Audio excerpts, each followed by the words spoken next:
اهلا بكم في الملكي مع مينا. هارد لك لجماهير نادي الزمالك، خساره قاسيه للسوبر من النادي الاهلي 2 لا شيء. كان ممكن يبقى في افضل من كده، اكيد طبعا كان ممكن يبقى في افضل من كده. انا هبتدي بكابتن احمد عبد الرؤوف، المدير الفني لنادي الزمالك. احمد عبد الرؤوف قبل لقاء نادي بيراميدز ما كانش بيتكلم كتير، وكان في ثقه في شغله، وركز وحط التشكيل الامثل لمواجهه نادي بيراميدز. وربنا كلل مجهوده بان هو قدر يتعادل في الوقت الاصلي وقدر يكسب بركلات الترجيح. ولكن مباشره بعد اللقاء ده في المؤتمر الصحفي قال كلام انا ما عهدتهوش من مدرب كبير، يعني انه يطلع يقول انا قعدت 3 ايام احضر للقاء بيراميدز وما كنتش بنام. كلام فيه افوره علشان يثبت المجهود الكبير اللي هو عمله في التحضير لماتش بيراميدز. ما حبيتوش لان ما فيش مدرب كبير بيعمل كده. وده انعكس بقى على السوشيال ميديا، في بعض الناس قالت خلاص ده احمد عبد الرؤوف يكمل لنهايه الموسم مع نادي الزمالك وهو رجل المرحله والكلام الكبير ده. انا مش من الناس دي، وانا من الاول قلت يا جماعه الخير، احمد عبد الرؤوف ادى لقاء كويس. لو كسب النادي الاهلي سواء في اللقاء او بركلات الترجيح في لقاء مقنع، يكمل على راس القياده الفنيه، لانه بكده هيبقى مثلا قدر يحقق 4 نقط، فاز على الاهلي وتعادل مع بيراميدز وخد بطوله، فده كفيل ان هو يخليه يكمل، لانه فاز ماتش في الدوري بشكل مريح 3-1، قدر يتخطى بيراميدز وقدر يفوز مثلا النادي الاهلي في النهائي، فده كفيل ان هو يديله كريدت انه لازم يكمل. لان لو جبنا مدير فني اجنبي يبقى احنا بنستهبل بقى. لكن قلت لو احمد عبد الرؤوف ما قدرش يكسب النادي الاهلي وخسر اللقاء ده، يبقى ماشي عدانا ماتشين 3 كويس. بالنسبه لي هو فاز ماتش في الدوري، ولكن الاهلي وبيراميدز المنافسين المنبشرين معاك، انت جبت نقطه من اصل 6 نقط، فانت يعني ما عملتش ما اخترعتش الذره علشان يتم اجبار الجميع على ان كابتن احمد عبد الرؤوف يكمل على القياده الفنيه. فانا اعتقد ان جون ادوارد دلوقتي امره في ايده. هل هو شايف ان في مدير فني اجنبي ببروفايل كويس يكمل مع نادي الزمالك علشان يقدر يطور من اللعيبه ويقدر يطور من الناشئين ويقدر يطور من مستوى اللعيبه البدلاء، بروفايل يكون قوي؟ انا معاه، لاني ما اقدرش ابصم دلوقتي ورا احمد عبد الرؤوف ان هو يكمل، لانه يعتبر يعني من وجهه نظري انا ما عملش حاجه كبيره قوي، يعني عمل حاجه كويسه ولكن مش حاجه كبيره. فالامر دلوقتي عند جون ادوارد في انه يقرر انه هو هيكمل ولا هيجيب حد اجنبي. خلينا نرجع لكابتن احمد عبد الرؤوف. احمد عبد الرؤوف في ماتش النهارده اول ما تم الاعلان عن تشكيل المباراه انا اتخضيت، وطلعت في ريل كده وقلت ان الكابتن احمد عبد الرؤوف دخلت انك لميت وانهم لميتون، هي اللي اتقالت في فيلم ابراهيم الابيض. قال له الدخله اللي انت دخلتها دي ما فيهاش اي صنعه. فعلا الدخله اللي دخلها احمد عبد الرؤوف ما فيهاش صنعه، دخله فيها شيء من الغشوميه شويه. بمعنى انك انت بتلاعب النادي الاهلي المفروض انه هجوم قوي وبعد كده خط وسطه جيد، دفاعه ضعيف، فانا لازم اامن دفاعيا بشكل كويس عشان ما استقبلش جوان، لان الفرقه اللي مش هتستقبل جون مش هتخسر ببساطه. فانت المفروض لعبت بخط دفاع كويس مفيش مشكله فيه، ولكن عملت اختيار غريب عجيب لمركز 6. عارف لو انت احمد ربيع عندك مصاب انا معاك مفيش مشكله، لكن احمد ربيع لعب الماتش فات كويس ولاعب سليم، هو في مركز 6، الاستخلاص عنده كويس، لاعب جرينتا، لاعب بيقدر يطلع الكرة بشكل كويس، مفيش فيه غلطة، يعني لاعب فعلا ممتاز. ما ينفعش انا اطلعه بره اللعب لمجرد ان انا عايز اهاجم على النادي الاهلي بكل خطوطي، ده مش صحيح. انت لازم تأمن بأحمد ربيع علشان يبقى عندك لاعب بيستخلص بشكل كويس. كمان محمد شحاتة كان لازم يلعب اللقاء ده، لان وجود احمد ربيع وحده وسط الملعب عشان يستخلص مش صح. لازم كان يبقى معاه محمد شحاته، اللاعب اللي يقدر ينقل اللعب من الدفاع للهجوم وفي نفس الوقت الاستخلاص بتاعه يبقى كويس. حط جنبيه بقى مين؟ لاعب زي عبد الله السعيد، لاعب معلم يقدر يطلع الكوره لو انت اتزنقت، او لو اللعيبه محمد شحاته واحمد ربيع متفرغين للادوار الدفاعيه وانت عايز حد ينقل الهجمه، هيبقى هو معاك. حط فوقهم زي ما قلنا مثلا راس دايموند من فوق ناصر ماهر، لان ناصر ماهر ما ينفعش انت تلعبه جناح. ناصر ماهر قولا واحدا ما ينفعش يبقى جناح. انت عندك ناصر ماهر بيأدي اداء كويس جدا بس في نص الملعب الهجومي في قلب الملعب، يا اما في مركز 8 بادواره هجوميه يا اما في مركز 10. كمان الاعتماد على كابتن سيف فاروق جعفر اللي ساب الزمالك وراح بيراميدز، رجوعه اساسا سقطه لمجلس اداره نادي الزمالك، لانه ما كانش ينفع لاعب زي كده باع الزمالك ارجعه تاني وانت كان ناشئ عندك وبتقول له تعالى جدد معايا، يروح يسيبك ويروح بيراميدز تقوم مرجعه تاني وهو اساسا مستواه سيء. يعني سيف فاروق جعفر لا بيستخلص بشكل كويس، ولا لاعب عنده رؤيه في الملعب، ولا بيسدد من بعيد، ولا عنده اي ميزه تذكر، ولو مش ابن فاروق جعفر ما كانش لعب كوره.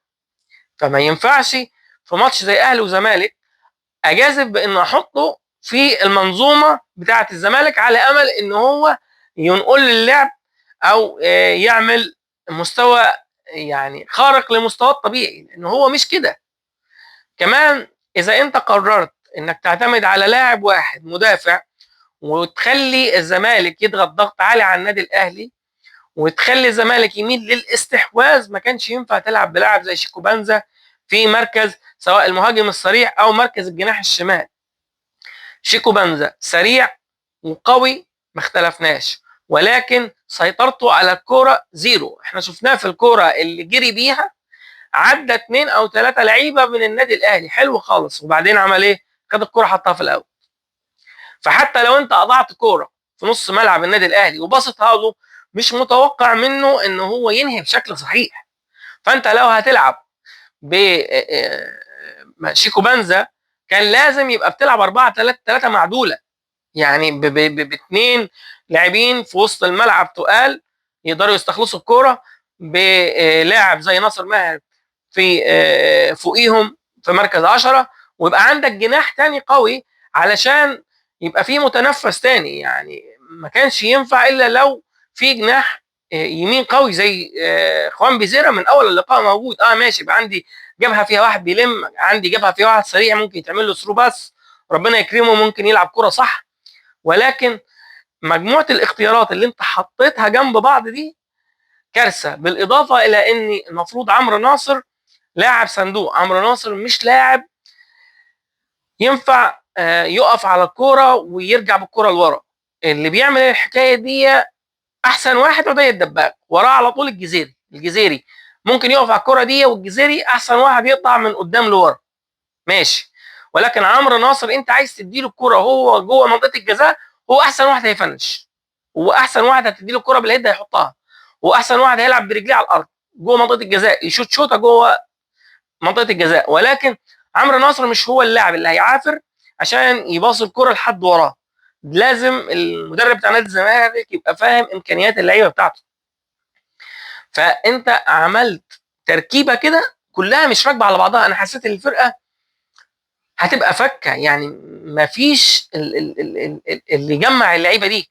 يعني لا انت قادر تبقى ماسك دفاعك بشكل كويس وماسك نص ملعبك بشكل كويس، ولا قادر تهاجم بالشكل اللي انت كنت متوقعه. يعني انا حسيت الفرقه فعلا هتبقى فكه، وده اللي حصل. ان في كوره جاء منها الجون الاول للنادي الاهلي ان الكابتن احمد فتوح طالع على الكوره فما فيش حد مسنده، فالونش بشكل غريب عجيب رحل بقى ايه على طرف منطقه الجزاء ناحيه الشمال مع فتوح. لو انت حاطط احمد ربيع وجنبيه محمد شحاته كان هيبقى فيه مثلا محمد ربيع بيقفل ناحيه فتوح، فكنت هتبقى ضامن دايما ان الونش جوه منطقه الجزاء كويس مع محمد اسماعيل. لكن انت نظرا لانك ما حطيتش اساسا لاعب يلعب في مركز 6 تقيل، اجبرت الونش في كوره زي كده ما رجعش شيكو بانزا عشان يقفل معاه في ان هو يطلع بره منطقه الجزاء. جاء فينا الجون الاول في الدقيقه 43، ده كفيل طبعا انه يربك الحسابات وخلانا اجبرنا نزلنا خوان بيزيرا في بدايه الشوط الثاني.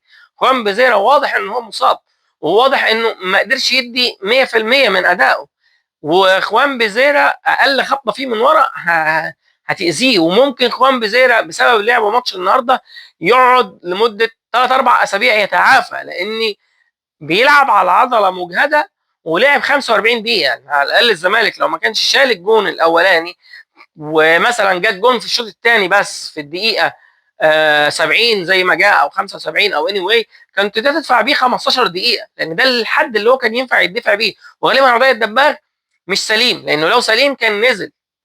فانت برضو ضميت عدي وطلعت لاعب زي عبد الحميد معالي كان ممكن يساعدك في مركز الجناح. حتى لو انت عايز تبتدي ببدايه معدوله كان ممكن يعني تلعب باثنين برضو مساكين، باثنين في مركز 6 ومركز 8 دفاعيين زي مثلا احمد ربيع ومحمد شحاته، وتحط قدامهم لاعب زي ناصر ماهر، وتلعب بعبد الحميد معالي جناح يمين، وحط شيكوبانزا جناح شمال، وحط واحد زي الجزيري هو المهاجم صريح عشان يقدر يسند مع الاثنين اللي قدام. وكنت ماشي لعبت بالطريقه دي، يعني يبقى عندك جناحين شغالين قدام وورا، وحرر انت ناصر ماهر في منطقه وسط الملعب، بس على الاقل هتدافع باثنين بسته وثمانيه بيعرفوا يدافعوا. ولكن انا اعتقد ان النهارده احمد عبد الرؤوف ما عرفش، عمل اوفر ثينكينج، فكر بزياده عن اللازم في المكسب في ال 45 دقيقه الاولى والثانيه، ولا هو ما قراش الماتش بشكل صحيح. ولكن النهارده ما اقدرش اقول ان احمد عبد الرؤوف يستحق انه يكمل على راس القياده الفنيه لنادي الزمالك. التبديلات اللي عملها طبعا في مشكله في البدني بتاع نادي الزمالك، واضح ان محمد اسماعيل خرج لانه مصاب اصابه عضليه.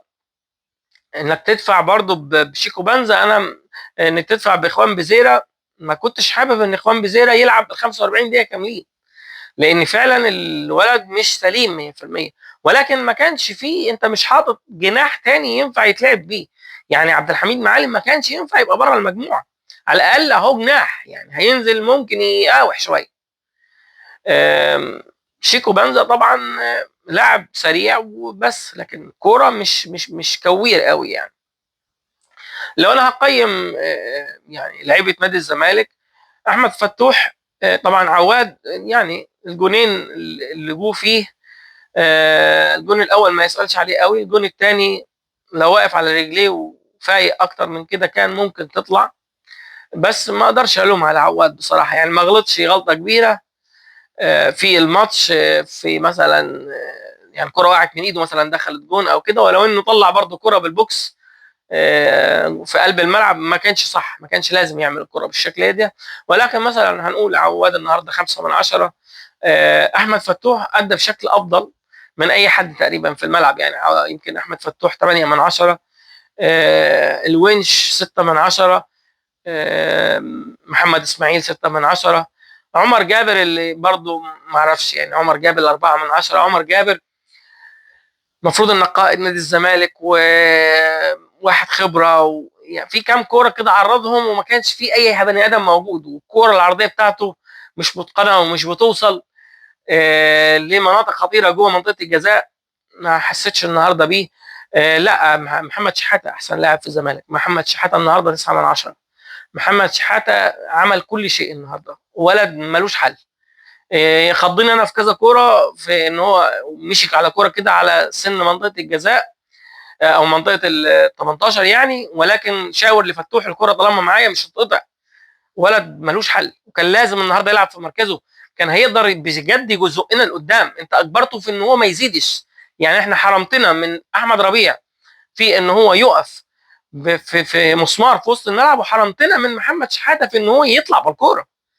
يعني هو كان احسن واحد هيقدر يزيد بالكره لو انت حطيت كمان جنبيه عبد الله السعيد، وحطيت قدامه ناصر ماهر، وحطيت 2 مهاجمين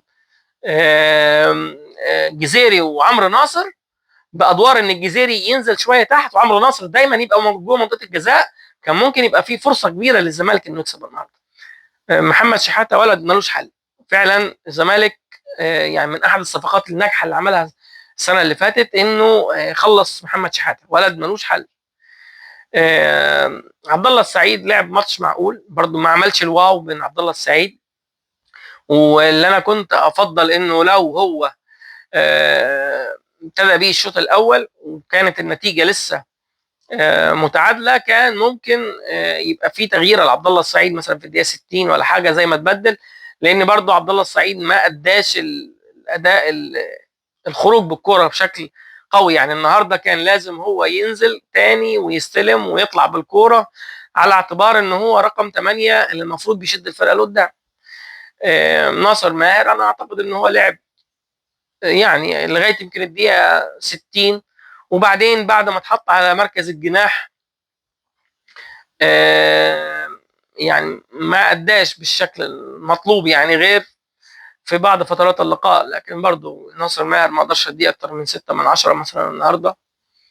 شيكو بانزا لعيب غريب، يعني يا جماعه الخير يا تشوفوا حل للفينشنج بتاعه يا ما يكملش في الزمالك يتباع، لان مفيش يعني رجا من لاعب بيجري وبيتخانق وبيعرف يعمل التحامات قويه وفي الاخر هيطلع الكوره غلط، مش بيبص صح مش بيخلص صح. فما ينفعش بصراحه ان الزمالك يبقى فيه لاعب بالشكل ده. عمرو ناصر انا اعتقد ان برضه عمرو ناصر 5 من 10، لان الخطه ظلمته ان هو يرجع ويحاول يبني لعب مش هو ده، هو يخلص بس قدام. الجزيري لما نزل برضه 6 من 10 مثلا، حاول على قد ما قدر. الكره اللي جابها جون من حظه السيء انها لمست ايده، الكره لو ما كانتش لمست ايده كانت هتدخل جون برضه، ولكن حظه السيء ان الكره جت في ايده علشان يعني ما بقالناش امل في العوده يعني. حزين طبعا جدا على الاداء وعلى الماتش اللي خلص بالشكل ده، لاني حرام يعني، مش معقول نكون احنا بره بدون ما نسهر الليالي عارفين فرقتنا وعارفين مين ممكن يأدي فين بشكل افضل. ويعني اي نعم الزمالك فيه غيابات، ولكن انت كان ممكن تعمل خطه بدون وجود بزيرة في الملعب، بدون وجود بنتايج اللي كان مصاب ومن حظنا السيء انه برضه اتصاب، بدون وجود عدي الدباغ، وكنت تعمل خطه بشكل احسن. خلاص انت عندك الاجنحه مش شغاله او عندك اصابات كتيره في الاجنحه، العب باثنين مهاجمين واعمل عمق هجومي من وسط الملعب، واعمل عمق دفاعي في وسط الملعب، وخلي منطقه الاطراف في الاجنحه مش فاضيه ما فيهاش حد، ما فيش مشكله. العب دايما والعب بعمق هجومي وعمق دفاعي في وسط الملعب، وقابل انت الجناح بتاع النادي الاهلي بالمدافع بتاعك بالباك بتاعك بتامين دفاعي من اللعيبه اللي بتلعب في مركز 8 على الطرفين. لكن خطه غريبه، ما احسنش الاختيار، غير مركز لاعب وحط بدل منه لاعب تاني، على الرغم من اللاعب اللي بيلعب في مركز 6 مش مصاب. انت عندك لاعب في 6 كان لازم هو اللي يلعب. حزين فعلا على ان احمد عبد الرؤوف يعني او اللي يضيع مجهوده بتاع الماتش الاولاني، لان بصراحه زي ما قلت هو ادار الماتش الاولاني بشكل كويس، لكن الماتش الثاني اخطا فيه. يعني ما عنديش مشكله ان هو لو حط الخطه صح واللعيبه ما كانت مثلا لاعب ما كانش موفق، يعني انا ممكن اتقبل بس الفرقه تبقى لعبه صح يعني، لكن الفرقه كانت فعلا لعبه غلط. وما اعرفش اذا كان الزمالك هيديله فرصه ولا لا انه يكمل. وفي كلا الحالتين انا مع جون ادوارد في القرار اللي هياخده، لان هو ما اثبتش انه المدير الفني اللي تقدر تكمل معاه الموسم. اي نعم لعب لقاء كويس قدام طلائع الجيش ولعب قدام بيراميدز، لكن ده مش كافي علشان انا ابصم على مدير فني مصري انه يكمل، ما يكونش هيضيف للمجموعه. اتمنى طبعا الافضل لنادي الزمالك، وان شاء الله الفتره اللي جايه تكون احسن. انا بطوله السوبر بالنسبه لي بطوله كويس انك تاخدها، ولكن بطوله لا تؤدي الى اي شيء، هي بطوله شرفيه. الدوري اهم، والدوري اهم حتى من الكونفدراليه. قوم بزيرة لازم ياخد راحته ويرجع سليم في ماتشات الدوري مش في ماتشات الكونفدراليه. لو احمد عبد الرؤوف هيكمل لازم يتعلم يحط اللعيبه في اماكنها، ويتعلم يهدى شويه في اختياراته في الماتشات المصريه، لان اللي حصل النهارده كومنتات كتيره من جماهير نادي الزمالك على الاختيارات، واعطاء فرصه لسيف فاروق جعفر انه يلعب اللقاء ما كانش صح، تغيير مركز لاعب بلاعب ما كانش صح، الاعتماد على شيكوبانزا في منظومه لعب انت عايز تستحوذ على اللعب وتستغل الهجمات احسن استغلال ما كانش صح. اللعب بعمرو ناصر على اعتبار انه اللاعب اللي هيقدر يستلم الكرة بظهره ويحرك اللعب، او اللي يستلم الكرة بظهره ويلف ويجيب جون، ما كانش صح. لازم تبقى عارف امكانيات لاعب. هارد لك لجماهير نادي الزمالك، واتمنى الافضل لنادي الزمالك في الفترة القادمة. دمتم ملوك، شكرا جزيلا.